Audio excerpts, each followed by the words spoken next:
Assalamualaikum warahmatullahi wabarakatuh. Apa kabar anak-anak? Semoga kita tentunya tetap baik-baik saja dan senantiasa dalam lindungan Allah Subhanahu wa Ta'ala. Pada kesempatan kali ini, kita akan membahas tentang perilaku yang terpuji. Dan pada season kali ini, kita akan membahas perilaku tawadhu, taat, qanaah, dan sabar. Mari bersama kita ikuti pembelajaran kali ini dengan sebaik-baik. Semoga kita bisa mengambil manfaat dan nanti kita mulai bersama. Assalamualaikum warahmatullahi wabarakatuh. Apa kabar anak-anak? Oke, untuk materi yang pertama kita membahas tentang tawadhu. Apa itu tawadhu dan bagaimana kira-kira seluk beluk tawadhu itu? Tawadhu itu artinya rendah hati atau tidak sombong.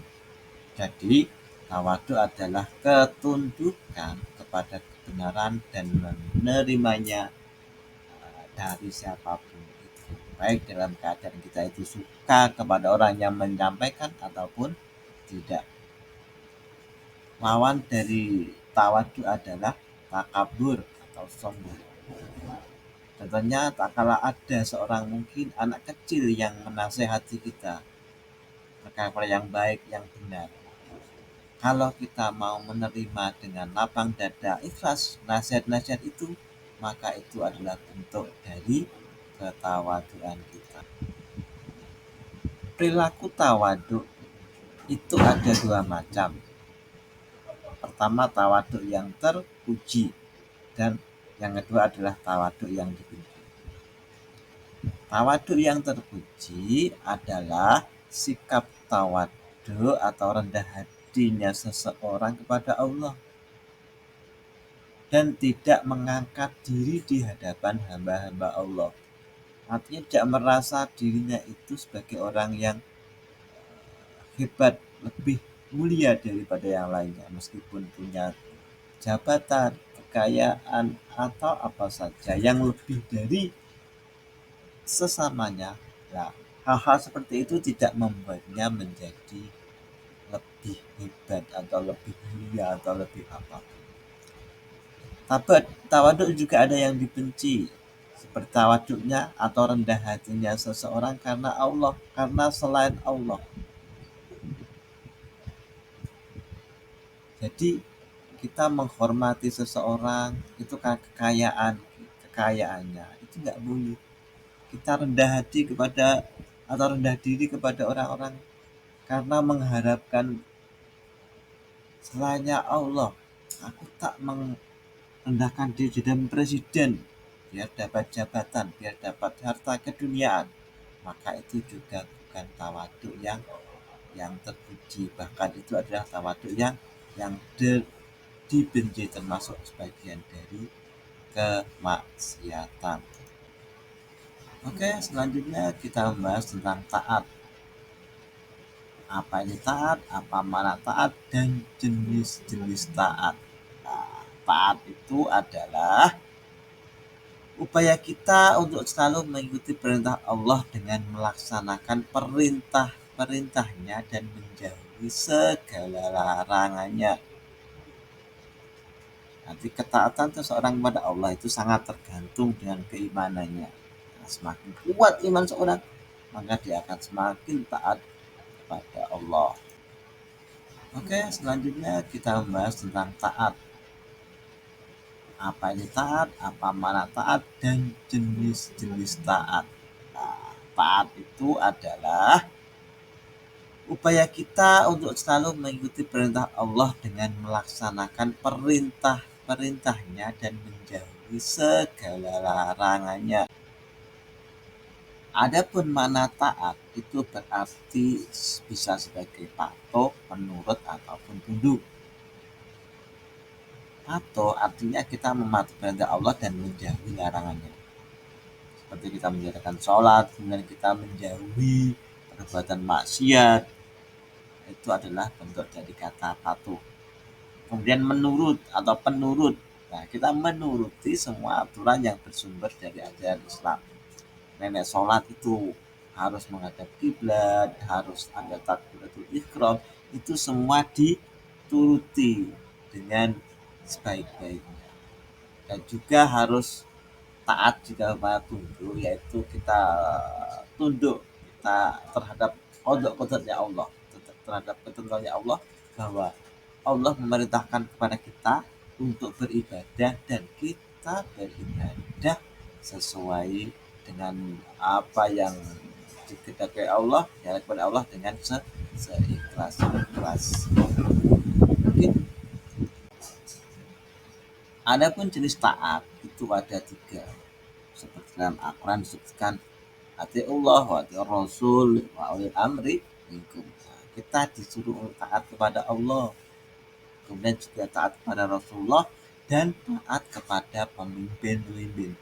Nah, tapi dalam hal ini pemimpin yang kita taati adalah pemimpin yang terus dalam koridor peraturan yang telah kita buat, dan peraturan itu masih dalam nilai-nilai kemanusiaan dan tidak menyimpang dari syariat aturan agama Islam.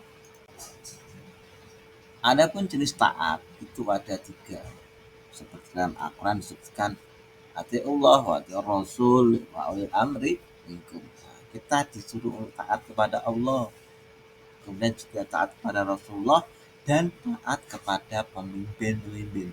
Nah, tapi dalam Oke, kita lanjutkan ke materi tentang qanaah. Kalau qanaah itu kita biasanya menyebutkan neriman, nerimo ing pandum. Jadi definisinya seperti ini. Qanaah berarti merasa cukup dengan apa yang dimiliki dan menjauhkan diri dari sifat ketidakpuasan atau kekurangan. Ya, kita terima apa yang telah menjadikan qada Allah Subhanahu wa taala dengan merasa cukup atas rezeki yang diberikan oleh Allah.